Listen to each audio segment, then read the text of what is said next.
አላህ ነው የኔ ቅርብ ወዳጄ ብሎ የሚያስብ ሰው ውስጡ ሙሉ ነው የሚሆነው። ውስጡ የተረጋጋ ነው የሚሆነው። ተጠሪው አላህ ነው። ረዳቱ አላህ ነው። የመረበሽ የባዶነት ብቸኝነት ስሜትን የሚያርቅ ትልቅ የአላህ ስም ነው አልወሊይ።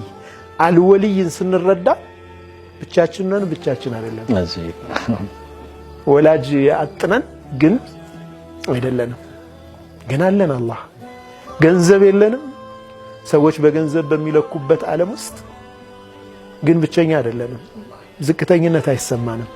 አላህን ወፊል አተር ምን ይላሉ ኢብነ አደም እጥልብኒ ተጅድኒ፣ አንተ የአደም ልጅ ሆይ ፈልገኝ ታገኘኛለህ።